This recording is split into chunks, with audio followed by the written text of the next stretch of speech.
Como está o segundo semestre para os fundos imobiliários? Quais segmentos nós aqui do Research do Clube FI estamos apostando mais?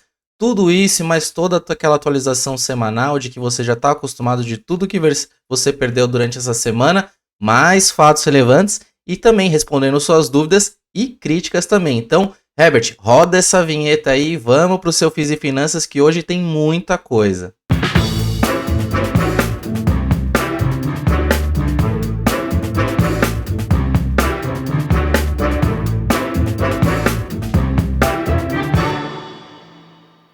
E seja muito bem-vindo, muito bem-vinda a mais um Fiz e Finanças, esse programa que foi feito para você ficar muito bem informado de tudo que aconteceu durante a semana, de fatos relevantes, com análises e também aquelas principais variações e, por fim, esclarecendo as suas principais dúvidas. Eu também já vou tentar garantir aqui o meu like. Nós que estamos crescendo cada vez mais, o programa Fiz e Finanças, o Clube FI, graças à sua ajuda. Então, já deixa o seu like, compartilhe esse vídeo e também verifique se você já é inscrito no canal. Estamos nessa campanha de hashtag 100k dentro do Clube FI. Vamos tentar bater essa meta dentro desse ano. A gente conta com você. E sem mais delongas, semana um pouco menos agitada no ambiente macroeconômico, né? Lembrando que estamos de recesso por conta aí das férias no cenário político, então um pouco mais calmo, né? Sem aquelas questões de novas notícias, de reformas, mas toda semana eu trago aqui para você acompanhamento do Boletim Focus, que estamos com estabilidade no 4,95% de inflação, né, no findar aí de 2023, e também estabilizado em 3,92% para o final de 2024. Então, essa estabilização das curvas de juros, né, estabilização também na curva longa NTNB 2035, que eu sempre trago para você, a gente está estabilizado em 5,24 lá desde o início do mês, então a curva fechou bem até julho, né? Tem um momento que estabilizou esse fechamento de curva em 5,24. Lembrando que próxima reunião do Copom, dia 1º e dia 2 de agosto, então teremos notícias provavelmente de nova redução, quer dizer, na verdade, primeira redução da Selic e com certeza deve ser a primeira de algumas reduções consecutivas se a gente manter essa tocada que nós estamos observando dentro do ambiente macroeconômico. Esperamos que a Selic termine o ano aí em torno de 12%. E tudo isso fez com que o FIX ficasse de lado, sim, em 0,04%. Já durante o ano a gente está com uma valorização de 11%. Já o Ibov está com uma valorização de 2,13% durante essa semana e durante o ano 9,55%.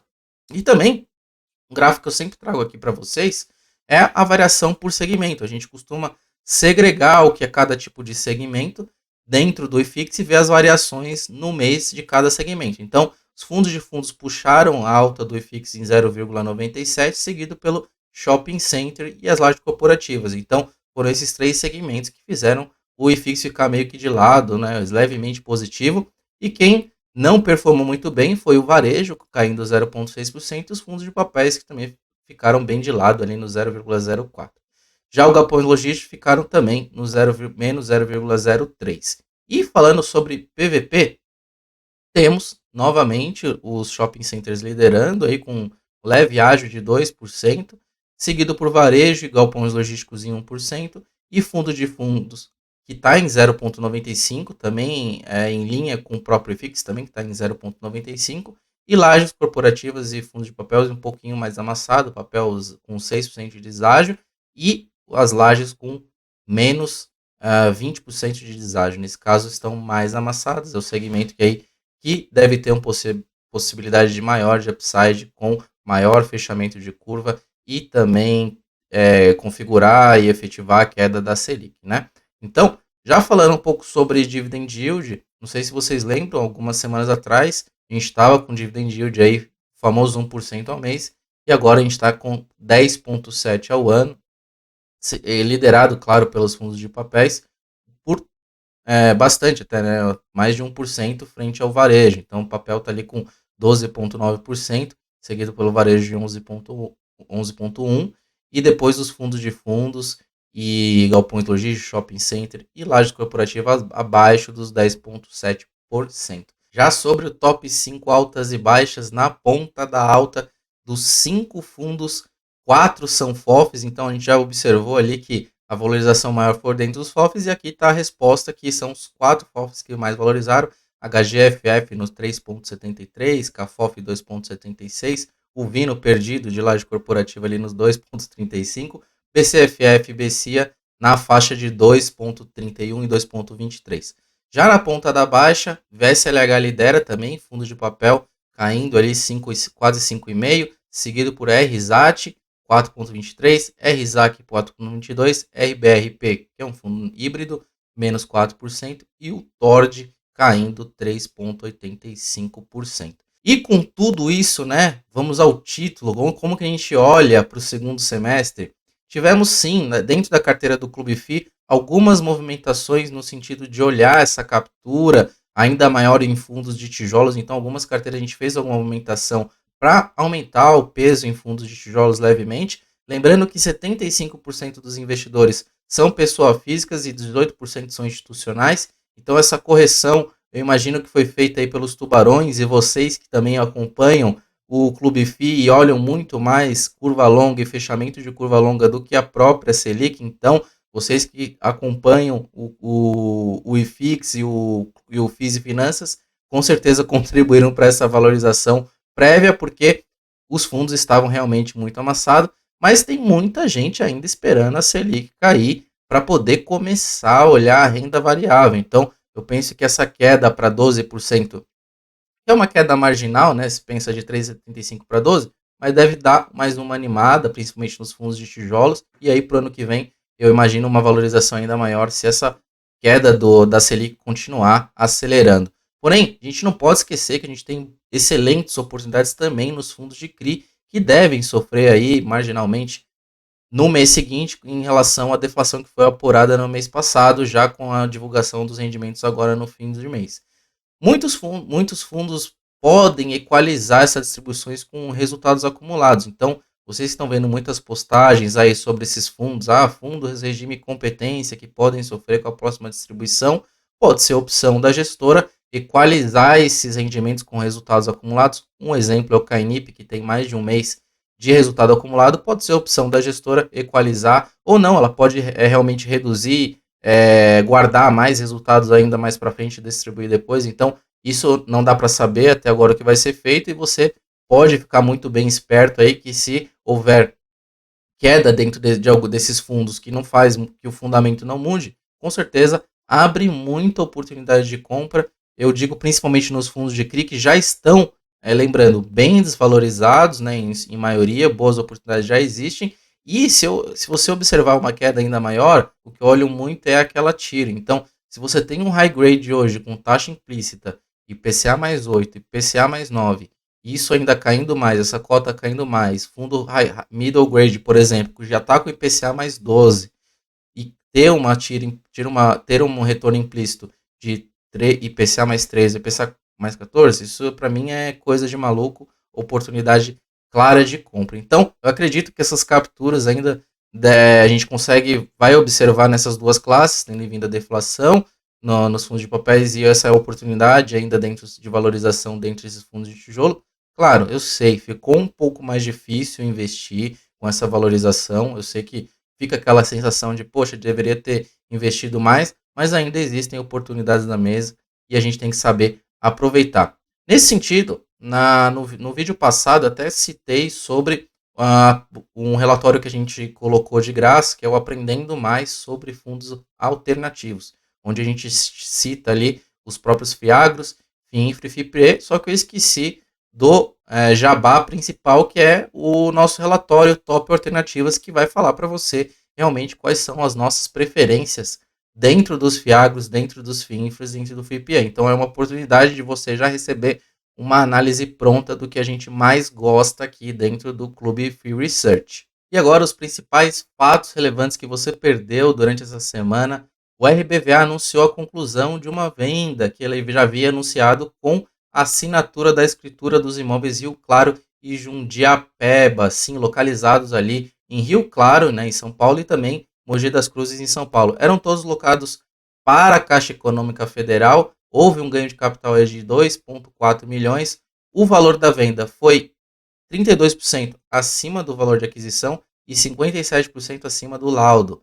Isso tudo contabiliza uma TIR de 15,1%, né, referente à venda desses dois imóveis. Não, desculpa, do imóvel Rio Claro, 15,1%, e 16,2% no imóvel de Jundiapeba. Então, essa rentabilidade combinada, a divulgada pela gestão, resulta aproximadamente em IPCA mais 9,4% e IPCA mais 10,3%, respectivamente, nesses dois imóveis. E essa TIR que eles calculam é uma métrica que leva em consideração 3 pontos. A primeira é o investimento realizado. Segundo, o fluxo de caixa gerado pelos imóveis durante todo o tempo de locação, né, incluindo todas as despesas que foram gastas e investimentos com relação a esses imóveis, e os recursos levantados para esse desinvestimento. Então, a gestão tem sido bem transparente e eu gostei muito, assim, principalmente do webcast que foi citado ali pela Rio Bravo, o material desse webcast também, onde ele cita que foram vendidos 117 milhões, com um ganho de capital de aproximadamente 36 milhões, e essa diferença, né, entre laudo de avaliação e o valor efetivo da venda é em torno de 27,9 milhões, e aí demonstra que o fundo está realmente gerando um valor bem interessante. Se a gente pegar esses 117 milhões, representem 10% do fundo, não é um valor insignificante, mas também não é um valor tão expressivo, e eles colocam a combinação com umas réguas, né, ali com um gráfico meio que de cascata, com o valor de aquisição em torno de 80 milhões, o valor do laudo em torno de 89 e o valor das vendas em 117. Aí eles colocam a quebra de ganho entre o preço de venda e laudo e ganho de capital total, que está em torno de 36 milhões. Sobre um ponto bastante interessante, que é a participação da receita contratada, que todo mundo falava, que as agências eram uma participação muito grande, né, dentro do fundo, principalmente há 2, 3 anos atrás. Hoje, se você for somar Santander e Caixa, está em torno de 66%, 68%, desculpa. Só que se a gente olhar no passado, em 2020, por exemplo, essa exposição era quase de 90%. Então a gestão realmente vem com essa estratégia de diminuir a participação aí do Santander, também vendendo imóveis da Caixa. Teve uma renovação contratual importante ali em 2022, com a renovação de 100% dos imóveis. Então, e a transparência do fundo em falar também sobre a alavancagem. Então, a gente vê que a alavancagem aí do RBVA está em torno de 16%, comparado ao mercado média ponderada que eles fizeram, que está em torno de 30%. Então, o fundo vem com menos alavancagem. E eles colocam também o cronograma ali certinho do que quando que seria necessário de caixa para poder honrar esse cronograma de amortização. Então, eles falam de um caixa suficiente para cobrir todas as amortizações até o primeiro semestre de 2025. E o fundo já chegou agora próximo do valor patrimonial, então logo deve estar operando com ágio e vai conseguir fazer essas emissões para poder quitar e aumentar essa TIR dessas aquisições desses ativos. E uma coisa muito interessante que eles colocam aqui é sobre o que é resultado recorrente e o que é não recorrente. Então ele coloca naquele cenário base, 0,85 de distribuição seria o recorrente, mais 0,15 que estão sendo distribuídos de dividendos que não são recorrentes. Eu acho isso muito interessante, a gestão está realmente de parabéns, o trabalho está sendo bastante efetivo, estou gostando bastante. Segundo e terceiro fato relevante do HGLG11, sim, soltou 2 nessa semana, um combo. Primeiro, o venda do imóvel HGLG Cumbica, um imóvel que tinha aproximadamente 18 mil metros quadrados de ABL, mais 46 mil de terreno. Esse imóvel representava 2,2% do valor patrimonial dos ativos do fundo e 2,7% da receita contratada com base de junho de 23. O valor da venda foi em torno de 77 milhões, o que dá aí uns R$ 4.200 por metro quadrado. O recebimento vai ser de 48 milhões no ato, mais 4 parcelas corrigidas por CDI mais 2. Então ele comprou ali esse ativo lá em 2019 por um valor de 49 milhões, que daria ali aproximadamente R$ 2.700 um metro quadrado, e ele oferiu, né, ganhou um lucro, regime caixa, de 27 milhões aproximadamente. Esse preço de venda desse imóvel é 54% acima do valor investido e 12% acima do laudo de avaliação, considerando uma TIR aí de 18%, uma TIR bastante expressiva. E a segundo fato relevante também do HGLG foi uma compra, né? Então ele fez uma venda e agora uma compra de um ativo em Itapevi. Ele não descreveu muito precisamente qual é a localização. É um ativo monousuário, mas também ele não falou qual que seria o locatário. Uma área bruta alocável de 34.286 mil metros quadrados, mais um terreno de aproximadamente 4.300 metros quadrados ali em Itapevi. E ele coloca aqui que é importante ressaltar que essa aquisição faz parte do portfólio que estava identificado ali como P1 no material da oferta do follow-on que houve recentemente aí do CSHG. Então, já começa a fazer essas aquisições em linha com o que foi prometido. E sobre o AFHI 11 fundo de CRI, vai sair com a sua quarta emissão de cotas no preço de 96,17. Lembrando que a cota atual está em 97,90 ou entre 97,90 ou 98 ali, ficar rondando em torno disso. E eles colocaram que, excepcionalmente nessa oferta, os custos de distribuição não serão arcados pelo fundo ou cotista, mas sim pago diretamente pela gestora. Uma salva de palmas para o FHI 11.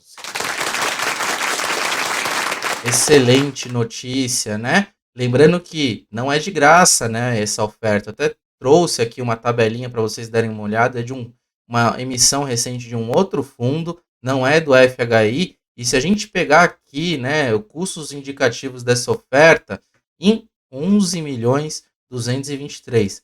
Claro que o FHI não vai arcar com esses 11 milhões e 200 mil reais, né? Se a gente pegar aqui minha calculadora, fizer essa continha aqui, considerando os custos de marketing de 35 mil aí que está descrito, mais os custos da B3, de taxa de evento corporativo, e se a gente pegar esses 22.500 de taxa de distribuição padrão da B3, somar e somar também com essa taxa de distribuição e taxa de análise, que deve dar uns 53 aí, somando mais essas duas linhas, e taxa de registro da CVM mais 129 mil. E assessoria legal, os famosos advogados, 180 mil. Você tem já um total de 569 mil reais. Tributos de comissão de distribuição eu não vou colocar, comissão de distribuição também não, tributos sobre comissão e coordenação também não, e comissão de coordenação também não vou colocar, que são os valores de maior porte, é a comissão de coordenação e comissão de distribuição. Então, o fundo aí vai ter que arcar do bolso dele 569 mil reais. E se a gente pegar e observar que ele está tentando captar aí 60 milhões, em até 60 milhões, e fazer vezes isso a taxa de administração do primeiro ano, o fundo está abdicando aí de está tendo que pagar do próprio bolso nessa taxa de administração, 1% vezes 60 milhões dá 600 mil reais, né? Nesse caso. Então, se você pegar esses 600 mil reais e subtrair desse valor que ele poderia, que é meio fictício, né, do que a gente calculou, daria um lucro, né, entre aspas, de 31 mil reais aí nesse primeiro ano. Então, só que qual que é o contraponto, né, o ponto principal é que as corretoras vão fazer meio que pouco caso, né, para essa distribuição. Então, você que tem o FHI 11, participe, pois a missão é muito vantajosa, tá, né, num valor também acima do valor, o valor da cota atual está acima do valor da oferta e sem custos, né, para você, que é um excelente notícia. Então, eu acho que é revolucionário o método de gestão aí do FHI, está conquistando bastante investidores, eu gosto bastante do fundo. Sobre pipeline indicativo, eles já colocam aqui, eu observei algumas taxas assim mais agressivas, IPCA mais 11, IPCA mais 10, né, até IPCA mais 12 em um loteamento, então daria um IPCA, um indexador médio de IPCA mais 9,60, claro, tem outros com menor risco, consequentemente um menor retorno, então isso daria um IPCA médio de 9,6% e um CDI de 4, CDI mais 4,9%. O que eu gostei bastante é que está bem ponderado em 50 e 50 IPCA e CDI.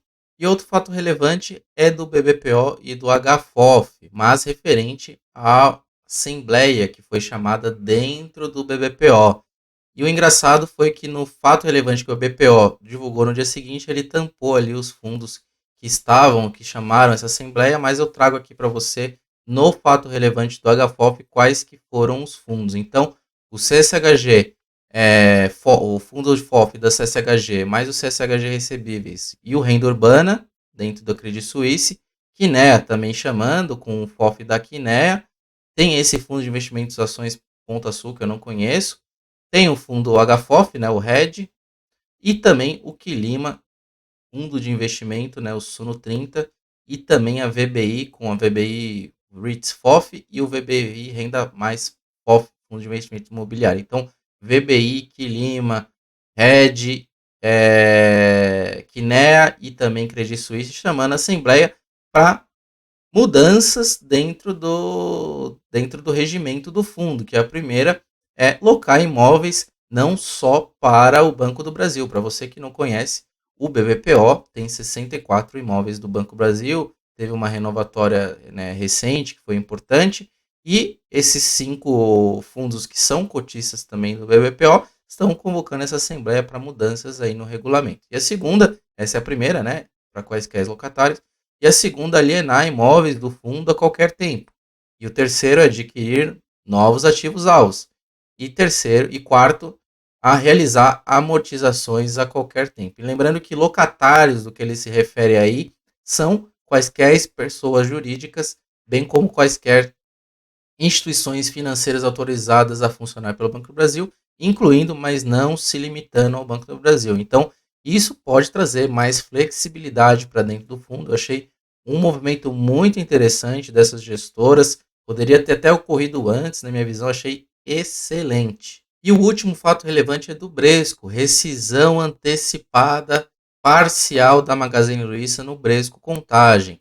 Então ele fala que esse acordo ali, esse contrato foi celebrado ali dia 1º de setembro de 2020 e o objeto da rescisão é de 6.597 metros quadrados, é o equivalente a aproximadamente 9,5% da BL do imóvel Bresco Contagem, obviamente. E essa referida alocação que ele cita aqui representa apenas 1 centavo por cota, e ele comenta que isso não deve alterar o próprio guidance, a locatária vai permanecer com os 24.700 metros atuais, então vai devolver só uma parte, que é equivalente ali a 35% do imóvel, e o fundo aí vai passar até a vacância de 1,7%. Uma vacância dentro de fundo imobiliário de tijolo é super comum. Essa rescisão antecipada, ela é muito comum em todos os tipos, até no residencial é comum. Então, mas eu vi muitas pessoas preocupadas e tal com esse tipo. Gente, vacância é normal, ela acontece, a gestão vai estar justamente para isso, para trabalhar. Tem feito excelentes realocações, gosto muito da gestão da Bresco, então acredito que ele vai repor esse ativo aí com muita facilidade, que também é um excelente ativo. Então, na minha visão, zero preocupação. Chegamos no perguntas e respostas. Você que tem dúvida, deixe aqui nos comentários. Se você não tem dúvidas, coloca hashtag 100k, que é a nossa campanha aqui para o Clube FI atingir 100 mil seguidores. A primeira pergunta é do Marcos. Esse gráfico de consolidado PVP para o setor tem no Clube FI? Sim, eu mesmo faço dos principais segmentos, trago aqui durante as semanas para você, mas para os assinantes eu trago de todos os outros segmentos, inclusive desses principais, não só o PVP por setor, mas também Dividend Yield do IFIX também. Então a gente tem valuation relativo, segregado isso histórico também para os assinantes. Então dentro do Clube FI você encontra tudo isso e muito mais informações. E a segunda pergunta é uma exclamação. O Lério tá bravo aqui. Cara, não entendo como tu pode falar isso se os FOFs estão em alta. É porque estão muito caros. Não é momento de entrar. Título sensacionalista e caçador de visualização. Lério, desculpa, mas eu discordo de você. Nós trazemos realmente o que está acontecendo e, na minha visão, ainda existem oportunidades dentro dos FOFs, sim. tanto que eu ainda também tenho dentro das minhas carteiras recomendadas, então se na minha visão estivessem muito caros, eu teria dado saída, e também, quando eu der saída, eu posso aqui avisar vocês, para vocês irem lá conferirem quais FOFs eu vendi ou estou comprando por alguma oportunidade. Então, confere lá nossas recomendações e a nossa tese de investimento, que você vai entender e aí vai ficar por dentro de por que eu ainda recomendo FOFs nesse cenário aqui, já teve essa puxada de alta. Outra pergunta aqui foi do Rafael, muito boa análise, mas existe um número ideal para alocação nos FOFs? Eu particularmente gosto do produto, mas o limite tem 2 na carteira. Bom, Rafael, eu também gosto do produto, eu gosto mais dessa ideia também de tentar capturar um ganho de capital dentro dos FOFs quando estão desvalorizados. Nós optamos por colocar um dentro da carteira, né, e selecionar um de cada carteira com cada tipo de estratégia diferente. São 2 FOFs recomendados em cada carteira específica, mas eu acho que ter dois, dois, até três, acho que possa fazer sentido na minha visão de estratégia nesse momento de ganho, em que os FOFs estão subindo bastante, você consegue capturar. Então, ou se você não tem muito tempo para acompanhar e você consegue achar um FOF que faça sentido com a sua estratégia, você olha o portfólio e faz sentido, por que não ter mais? Eu não acho que há um limite. A ideia principal das carteiras recomendadas é ser, entre aspas, o FOF para você, né? Então, ali já ter uma diversificação que nós aqui do Clube Free Research já achamos interessante. Então, a ideia de investir nos FOFs é puramente tática, tá? Então, não tem essa questão de, nossa, vou colocar 6, 7, 10, eu acho que também fica demais. Então, acho que, sei lá, idealmente 2, 3 no máximo, na minha visão. Boa tarde. Pergunta do Eduardo. As carteiras recomendada do Clube FI batem os FOFs? Eduardo, a carteira do Clube FI ela vai completar 1 ano agora, né, nos próximos meses. Então fica difícil você tem FOF aí de 10 anos atrás. Então é uma base comparativa distorcida. Se eu falar que bate, é uma base com uma simulação, um backtest muito longo, que para mim não faz muito sentido comparar. Eu acho que nesse momento sim, tem batido sim, apesar de os FOFs terem capturado, estavam duplamente amassados, então e eles capturaram uma alta muito forte nesses últimos 12 meses, mas a carteira valor ela sim bate o FOF, e quando o FOF cai, ele também cai muito. Então o que eu percebo é que a carteira recomendada ela cai menos do que o IFIX, ela tem uma vantagem menor, né, um beta menor do que você comparar com o FOF. Então, eu acho que a carteira, nesse caso, né, desses 15 ativos mais enxutos, serem mais resilientes, mas não tira o mérito das gestoras também, fazem excelentes trabalhos, mas eu penso que o FOF ele não pensa muito no seu perfil de investidor. Já as carteiras do Clube FI pensa, se você tem um perfil mais de ganho de capital, se você quer mais ganho de valor, se você quer mais renda. Então, isso a carteira do recomendado do Clube FI faz e os FOFs não fazem. E a última pergunta é do Pedro. Continuando na análise, verifiquei que os 43% são relativos à tua análise de 5 anos e não de 10 anos. Verdade, Pedro. Colocando aqui na tela, esse daqui ele estava falando sobre o perfil de retorno dos FOFs, que eu estava falando, que os FOFs estão voando aí, né, nos últimos 5 anos, e essa é a referência que a gente tem que ter. Não tira o mérito, né, da análise, que não muda nada do que eu falei, mas aqui nos últimos 10 anos, se você pegar o perfil de retorno, o acumulado vai ser um pouco diferente. Sim, aí eu falo que os FOFs sofrem um pouco mais realmente do que comparado com as outras classes, né? Acumulado aqui está 77%. Só que tem esse período inicial aqui que a gente tinha praticamente 2 ou 3 fundos, né? Até 2017, 16, 17. E aí 18 a gente começa a ter mais classe, mais comparáveis.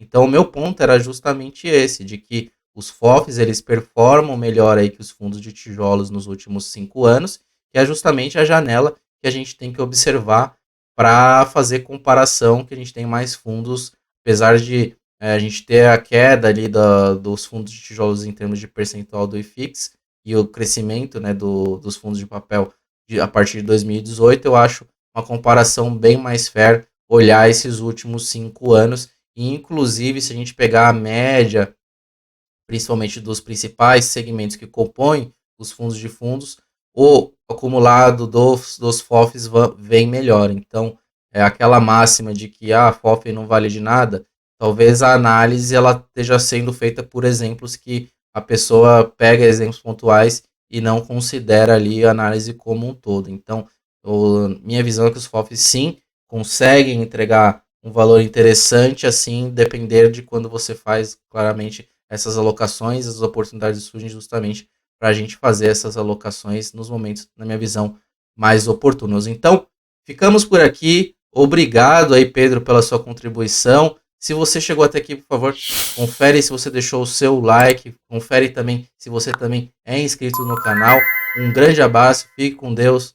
Tchau, tchau.